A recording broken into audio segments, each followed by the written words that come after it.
personally, especially with what happened a few months ago, I kind of learned how to separate myself from that kind of energy. Like I like social media, but I used to get very defensive when people were like talking shit to me or criticizing me or threatening me. And now I'm just like, like those people are actually projecting who they are.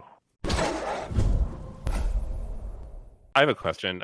We've spoken a lot about mental health in the gaming industry a lot lately with a lot of things that are happening. How do you feel like the mental health is within the NBA and That's sport? a good question. I like that. It's not. I mean, thankfully, more and more guys are coming out and saying, like, yo, listen, just look at us, me and Josh and Rudy, for example. Rudy and I are both 7 feet, fucking, like, whatever, 260, 270 pounds. Everyone would think, like, oh, they got to be the strongest human beings ever. And we are.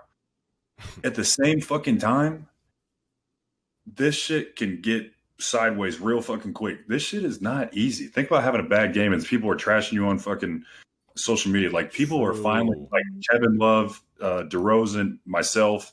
That's one of the biggest compliments and, like, people reaching out that I've ever gotten. The NBA said, hey, Meyers, we know you went through some things a couple years back. You're in a good place now. Would you please speak about this on our social media channel? I said, yeah, sure, I'll do it. I'm gonna first of all, I'm like kind of shaking right now. Don't worry. I'm in a good place. The point is it can be very hard to talk about. Like, seriously, it can hurt when you dig up old feelings. I'll just give you an example. I was individually booed by our crowd in Portland for the next year, roughly. It fucked up my whole life. But I'm glad that now I've gotten through that. My wife and my family and my friends were able to, surround me with love and care about me, not my money, not basketball, me.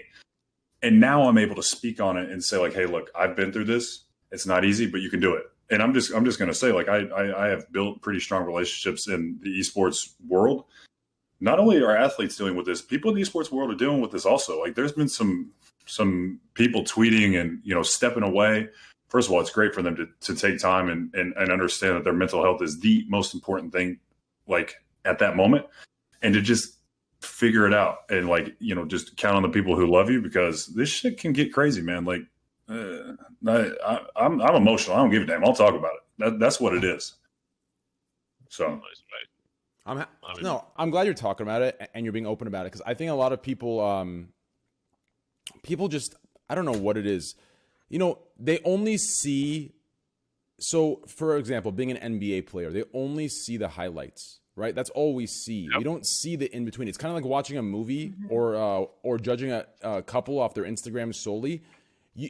As soon as you compare it to yourself, you're looking like it's nothing, but realistically, they're just like you. That couple's having the same arguments, the same fights, the same issues as you, but you only see this nice picture they're together. And in NBA, all you see are the good moments where he drains the three, he gets the dunk, or he doesn't, right? You don't get to see the in-between shit, the shit you have to deal with, the different stresses, the politics of it all, which exists everywhere and anywhere. So it is time for people to come out and talk about it. It is time for people to start mentioning the different types of shit they go through. Because as we've learned, these things that are ignored or covered up, they don't end well. Like, they don't. Like, eventually it goes too far. So I'm glad you're talking about it, and I encourage everyone to be completely honest. And that's why I'm happy we have an amazing psychiatrist that's come to this platform, Dr. K, healthygamer_GG. Yeah, I'm very happy he came. Like, even in the beginning I had my doubts, but after meeting him, down to earth guy. So if you're doing that yourself, Meyers, if you're talking to the NBA, Jay and you guys, Rudy, it's huge. It goes a long way, believe me. And it helps people relate to you guys on a more personal level. Instead of seeing you as these untouchable figures, they'll see you as more human. Because I think people do that. And we talk this in the podcast, right? There's like, Destiny taught me this word or this phrase. It's like the fundamental attribution error, right? Here, when I tell you this, it's going to blow your mind, right? Because I'm sure you all go through this, right? Right? So, listen, I ranted about this shit for like 10 hours a day. And when Destiny taught me the actual, like, phrase or word for this, I was so excited. I use this everywhere now.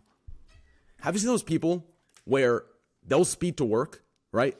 But in their minds, they've rationalized it because they know their intention. They know they're a good person, and they're just going to work because they need to get there, right? So that's okay. But then they see you speed to work, and you are the spawn of Satan. You are putting everyone's life at risk. You are a piece of shit, degenerate fuck that dares to put everyone else's kids and everyone families at risk by speeding, right? This happens on a daily basis, right? All of your mistakes, all of the things when you miss a shot, when you a game doesn't go the right way. If they do it, it's okay. They know they tried their best, right? Because for them, they can attribute that like intention thing. But with you guys, you're held to a whole different standard. And this fucks with people. It fucks with every online personality, every sports player, every comedian, every actress, every actor. And until we get to a place where people realize we are no different than them, we're just in a more blessed situation financially, but money doesn't really buy, the happiness up here. It buys it on the outside. And goddamn, hey, listen, I ain't gonna lie. Like you said, I don't want to go back to, right? So I'm not, but there needs to be an awareness. There needs to be an awareness that like we are just like them. Money doesn't change that part of you. It might give you a defense for the outside, for the surface level, but that inner shit, there is no defense you can buy. You understand? You're just as vulnerable as the other guy. I don't think people. Did anyone understand that? Is it okay for someone to speak to work and not the other person? Oh Jesus! I promise it's not only me. Everybody. There's a lot of people who doesn't understand. You explained this to me the other day. Explain it one more time. Give her the phrase and explain that basically. Don't take this the wrong way, people who are listening. An average person can speed to work. But then if Meyers Leonard, who makes a bunch of money and plays in the NBA and is in the public eye, speeds to work, oh, well, now he's a fucking asshole because he should have to follow all the rules. It's basically if you do something bad or if you do something wrong, it's because of your environment. It's not because of you. It's because of the stuff around you. But when somebody else does something bad or wrong, they're fucking up. It's their fault. Who cares what their excuse is, basically. Mm-hmm. Yes. So my God. Yeah. Cancel culture, that's what you're talking about. It's just a lack of empathy, like people don't put themselves in somebody else's shoes and they have their perception of you based on the 1% of you that's been shown to them, but they don't know the 99%. So for them, the 1% is you 100%. Do you guys get more affected by like the 20,000 people in the stands who might be booing you, or the onslaught of social media people on the internet talking shit to you? Man, I kind of personally, especially with what happened a few months ago, I kind of learned how to separate myself from that kind of energy. Like I like social media, but I used to get very defensive when people or talking shit to me or criticizing me or threatening me. And now I'm just like those people are actually projecting who they are. Like they don't know me. They only know what's been shown, what I show them. They watch me play basketball or do whatever I do in front of cameras, but they don't know who I am. So I stopped getting mad of people judging me or you gotta separate yourself. Especially the more you become famous, it's very draining and it can really hurt. Some people are really have you thought about getting a Durant burner account? No, because I don't. Once again, it's still to me, it's a waste of time. And there's some fights. I'd rather put my energy somewhere else, with my charity, with my family, people that actually that I actually care about, and instead of putting my energy towards something that is just not positive. It's just draining. But you guys are so positive. It's crazy. I'm not gonna lie. I expected you guys not to really care about some of the things you're talking about, but you seem pretty emotional and passionate about everything. It's very respectable that you're open about all these things and honest. Thank you. The charity and all that, that's pretty cool, I was just gonna say, let me pick it back off mechanical. I mean, that's the biggest thing. With us, it's a lot of people gotta realize that at the end of the day, obviously we're athletes or basketball players. We get paid, a very good amount of money to play a game, honestly, But at the end of the day, we're just regular people, just like everybody else. So that's just kind of just piggybacking on hers. And kind of what Rudy's saying is just at the end of the day, there's 450 people in the NBA, in the world. So for us, it's bro, you can't sit there and, try to make everybody happy or try to defend yourself against someone. Because at the end of the day, if they could do what you could do, they would be there. You know what I mean? And I was in LA. I was in LA. So if you don't know LA is probably the most famous fucking franchise in the world. So it's I don't want to say the pressure because that's not the word I want to say, but the scrutiny is crazy. So I was there just being scrutinized the whole time. And then when LeBron got there, the shit was to another fucking level.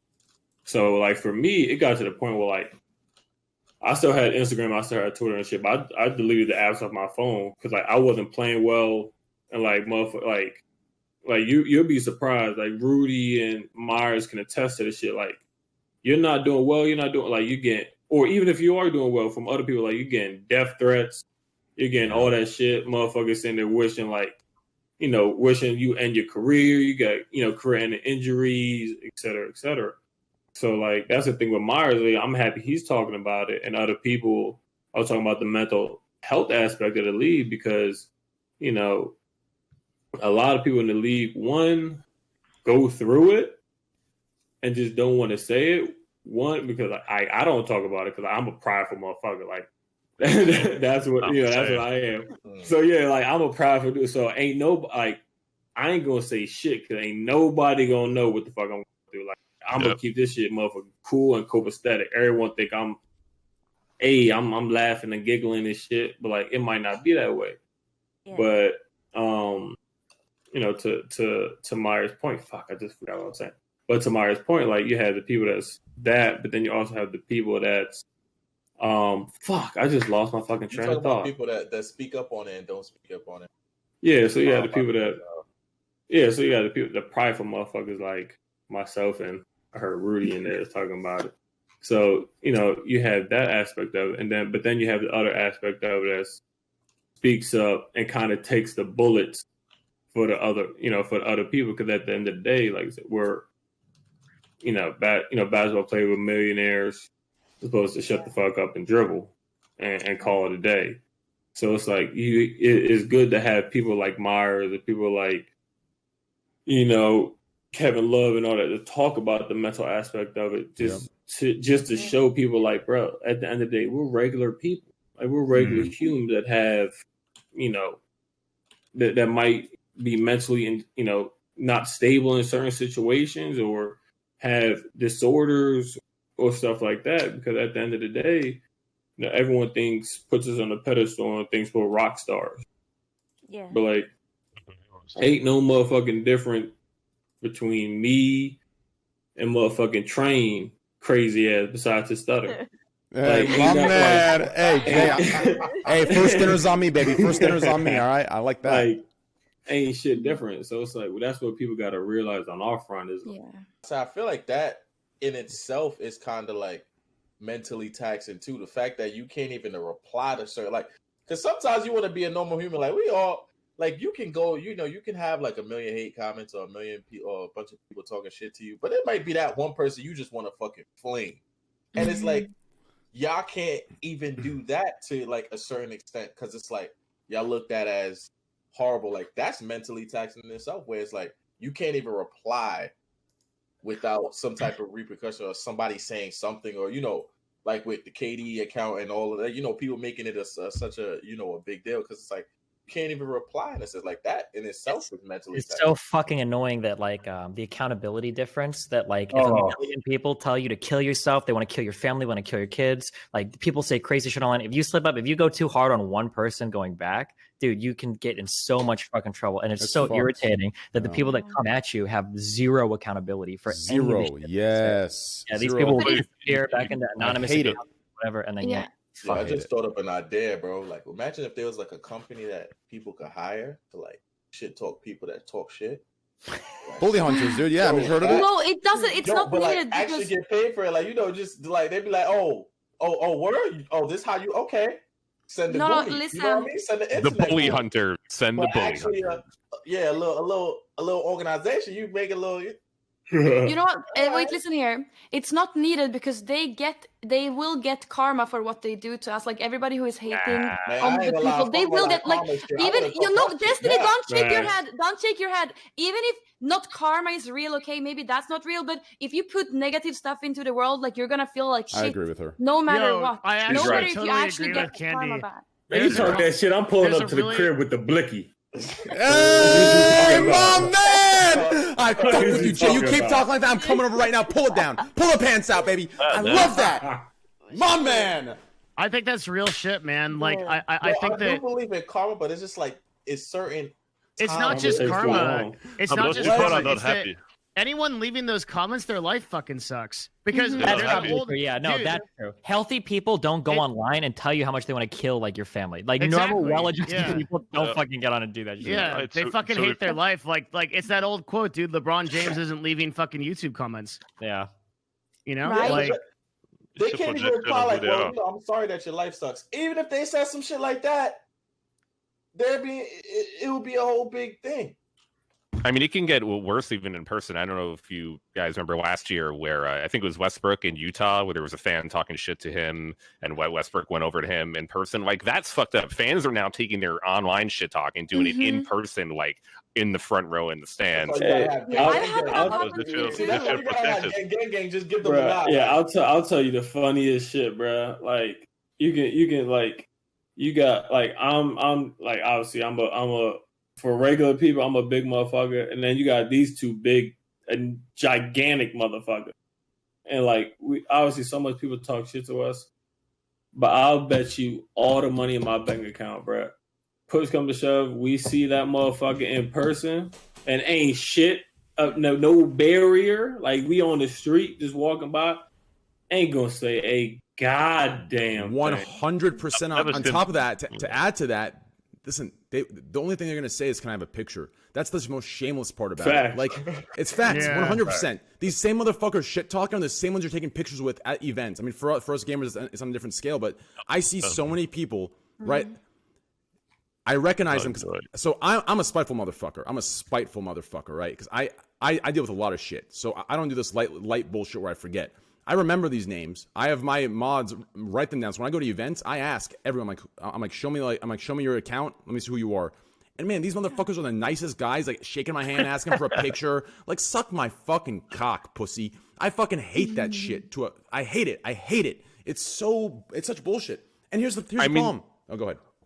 Does anyone remember Malice in the Palace? Fucking Ron Artest and Steven Jackson went like 2 on 100 and beat the shit out of every single person that jumped on the floor. They even came in like a diameter of any of those guys. Like, that's what will actually happen if you try to, like, go face. Wait, what happened? Two of them beat up Malice in the Palace, and one of the most famous like incidents that's ever happened in basketball. It was Detroit versus Indiana, and then a fight between Ron Artest and Ben Wallace ended up spilling into the fans. A fan from the Detroit threw a beer onto Ron Artest while he was laying down on the scorer's table, and then Jermaine O'Neal, Ron Artest, and Steven Jackson went to the stands, started beating the shit out of people. Then Detroit fans started coming on the court, and Steven Jackson fucking rocked one guy right in front of the Detroit bench. It was pretty incredible. It was fucking hot. Okay.